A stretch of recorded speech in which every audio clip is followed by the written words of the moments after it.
Welcome back. Now, over the weekend at the Alamo rally, Alex asked some police officers, including the police chief, if they would disarm American citizens given an order to do so, or would they obey the Constitution? That's a question that's being asked of our military as well. And it's very troubling to see a lot of people at high levels being dismissed. Alex talked to a Navy SEAL about this very subject yesterday. It is a life and death situation that you listen to me very, very carefully. And that you go out and then research everything I'm about to tell you. Because this information is public. It's hiding in plain view. And we must create enough awakening out there to create a large public discussion of this. And then we'll be able to stop the implementation of gun confiscation and martial law and the complete fall of our republic to a homeland security dictatorship. We won't just be able to stop that. This could blow up in their face, and we could actually reverse decades of globalist infiltration of our nation. Yesterday, I interviewed veteran Navy SEAL Ben Smith about sources that he has in special warfare who are now being questioned by higher level officers if they will fire on Americans during mass gun confiscation, and that this is coming directly from the White House. I have confirmed this with Secret Service sources, corporate InfraGard sources, clergy response team sources, FEMA sources, other Navy SEAL sources, Army sources, but most importantly, public document sources that we're going to put up on screen here. And go to these articles from Reuters and Forbes and InfoWars and follow the links to the official Army manuals. The new official Army manuals openly say the Founding Fathers are bad and would not be welcome in today's military. In Forbes and in the Washington Times, they openly report on West Point and the Pentagon drawing up plans for their new main enemy, not Al-Qaeda, not the Russians, not the Communist Chinese, but the Tea Party, gun owners, veterans. That's all been in the news. What is important here is that now it's not high-level officers telling us this. It's not even the non-commissioned officers like master sergeants. It is low-level people are now being briefed and trained and prepared for war during gun confiscation and the civil war that will start.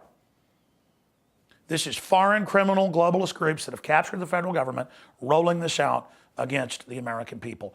I am begging you, if you have friends or family in the military, to reach out to them, to send them this video, to show them these news articles, and to ask them where they stand. We need to stand with our military, with our police, to do the right thing and follow their oaths for the Bill of Rights and Constitution.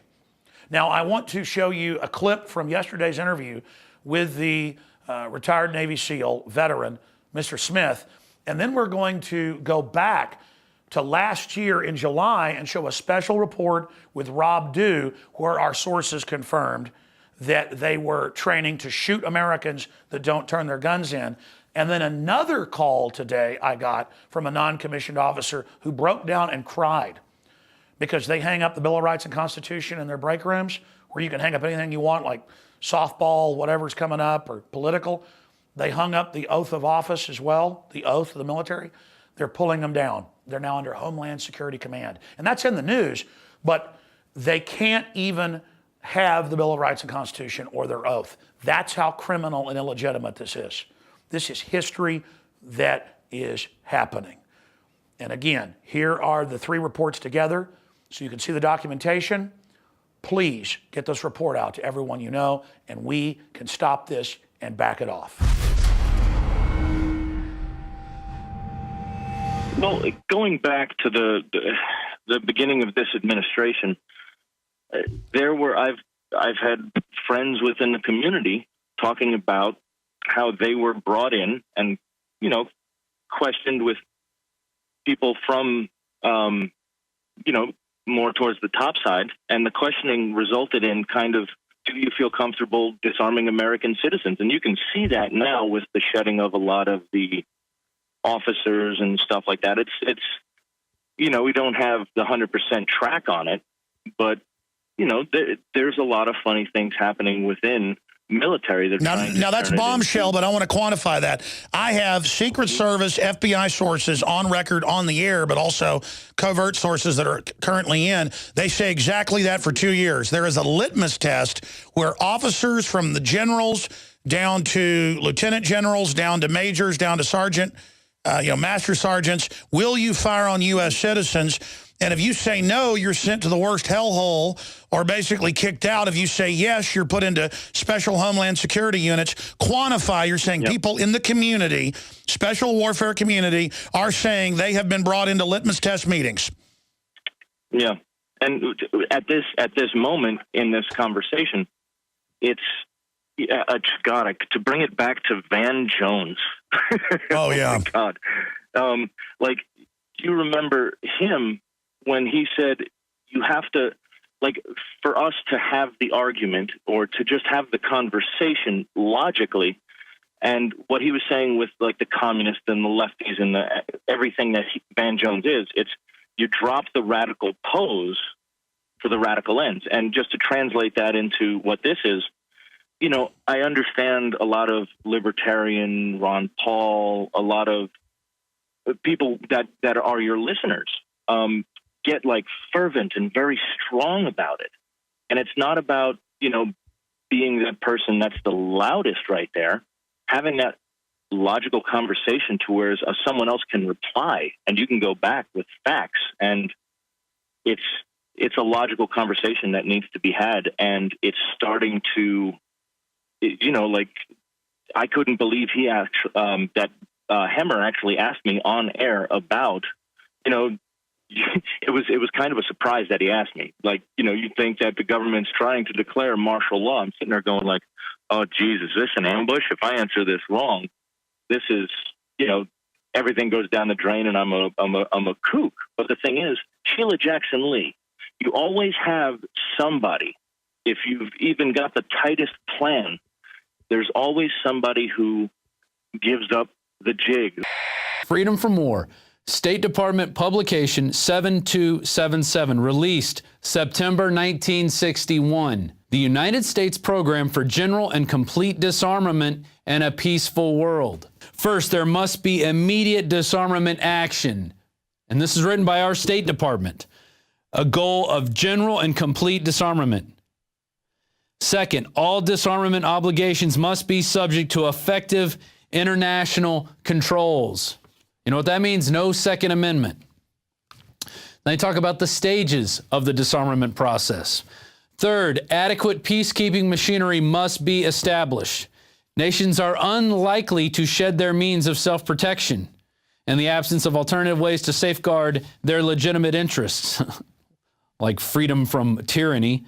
This can only be achieved through progressive strengthening of international institutions under the United Nations and by creating United Nations Peace Force to enforce the peace as the disarmament process proceeds.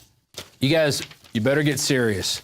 You better start talking to people. You better start warning people because it's going to start happening soon. Here we go on page 4. Arms and armed forces would be reduced. The armed forces of the United States and the Soviet Union would be limited to 2.1 million men each, with appropriate levels not exceeding the amount for other militarily significant states. Levels of armaments would be correspondingly reduced and their production would be limited. This is all by a world body. This is not going to be through anything through our country. This is through the United Nations, which means there's no negotiations. There's only killing people and machine gunning them when they don't comply. And they go through a second stage and a third stage. Here we go in the third stage. The manufacture of armaments would be prohibited, except for those agreed types and quantities to be used by the UN Peace Force and those required to maintain internal order. All other armaments would be destroyed or converted to peaceful purposes. Chris, you're on the air on the Alex Jones Show. Thanks for joining us. I was with the 45th Infantry Brigade, Delta Company, 1st of the 279, 2nd Platoon. During Hurricane Katrina, I'm kind of calling in on yesterday's subject. I'm sorry about that. For those that still have that slight hesitation in the back of their head that gun confiscation can't and won't happen here, it already has. And I was only 21 years old, just really gung-ho, really dedicated to the Army, especially to the infantry. And I did whatever I was told. And what did they ask you to do? The first thing we did was we got a 3-week a book full of 3-week-old 911 phone calls, right? So we were like cadaver dogs for about 3 weeks. And in between them, we would run night missions. And here's the thing. A lot of people may think that they'll see this on the news or they'll have time to get ready when the crap hits the fan or whatever. It's just, it's a truck, you know what I mean? It's a group of trucks. They pull up, they stack right on your home, as we did, and we broke entry. Yeah, we would yell out, Oklahoma Army National Guard, is anybody in need of assistance? But that's as we were booting in the door. Did anybody resist? Did anybody ever shoot back? What happened? Well, we had a couple of people resist verbally, and they got stuffed and cuffed very violently. We'd throw them in the back of the 5-ton or the deuce and a half or whatever, and then we'd take them out to the Greyhound bus station, which was the police station at the time. But how did you and your team justify to yourselves and each other that gun confiscation would help this situation when it was a free-for-all? I mean, isn't that a time when citizens need to be able to defend themselves? It never, like I said, I was just ignorant as hell. And that's kind of something that I worry about with the kids today, if they really realize what they're doing. I had no idea. The only time it ever occurred to me that something may be wrong is we came up, we were down by the old French district. We came up to this man's house. He had a big wooden sign that says, I'm here alone with my dog and my shotgun. Looters beware. We thought, it's funny. Everyone stopped and took pictures of the sign. But eventually we took his guns. And we left him there with nothing. So now that you know what you know, now that you're listening to the Alex Jones Show and you're informed, what would you advise people to do if this happens again? What do you do when they stack right? You know what I mean? And they're prepped to come into the home. There's no negotiating with us. Trust me. There was no negotiating. Yeah. If you resisted, you died. That were the orders. You go after gun or you die. We did a beta test here up in the Northeast region, and we went out to all the units and in all the armories, and you guys can all do this too at your police headquarters, at your Army base, wherever you're at. Well, we started noticing mission changes to where a memorandum came out to where DHS is now in basic complete control of the National Guard in an escalation of force / an emergency. So we have guys that were starting to question this. So we decided to beta test on all the safety bulletin boards, and a few of the police departments have been doing it here because we want to figure out who's on board with this and who's not. So we put up not only the Bill of Rights and Constitution up on all the safety bulletin boards, but also the main commanding bulletin boards around the units to see who is going to take them down, who is going to give us basically some ruckus. And mind you, I am an NCO. We were seeing the routing out of who's actually pulling this stuff down, Alex. And forgive me for a second. It sounds like you're pretty freaked out. No, it's scary to know we've been infiltrated by actual foreign bank operatives. I mean, this is legend, what's happening to this country. I mean, this is the takedown of America. What are you seeing happening when you post the Bill of Rights and Constitution? The commanders are at their discretion because of the tags, and specifically basically the adjutant general. They're taking them off, and we're basically trying to fight back through JAG. Forgive me for a moment. It's so evil. I know. I would cry too. I've cried many times. So what we did was we started figuring out, hey, who's making this come down here? And JAG said it was completely constitutional. You do that, and some of them are on point with this. And it all came down to, like I said, through mission changes, and I'll even publicly state it on air. You can all go to your governors and your National Guard and to your tag in your state, which is the Adjutant General for your National Guard, and you can ask them why they gave authority to the Department of Homeland Security over the National Guard and why the mission is now changing to gang insurrections, Alex. Why would they be doing that now? If there's not a timeline and sequence for the next 6 months, you know damn well what it is. But why is it now turning to not only the gang insurrections that they're focusing on for mission? Now you're understanding why these commanders are starting to get the memos, including the upper echelon of NCOs, of why you would fire on Americans.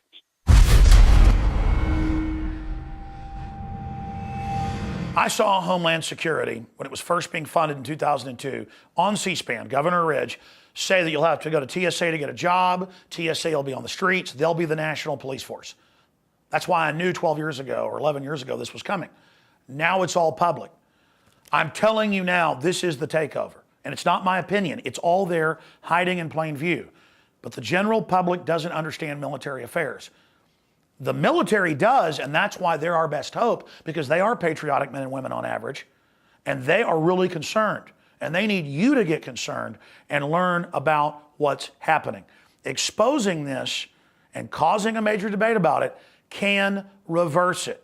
But we are in the midst of a foreign banking takeover. Homeland Security is their fifth branch of the military, headed up by a former Pentagon guy to take over America. This is it. This is the secret police, the threat fusion centers. All of it is for us.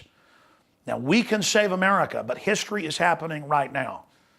We can stand against this. I'm not trying to scare you. You should be scared of not taking action and speaking out. You should be scared of letting this happen. The danger is in not standing against it. If you care about your family and are concerned, you better preserve this republic. It's the shield protecting us. Once it's gone, we're another third world dictatorship.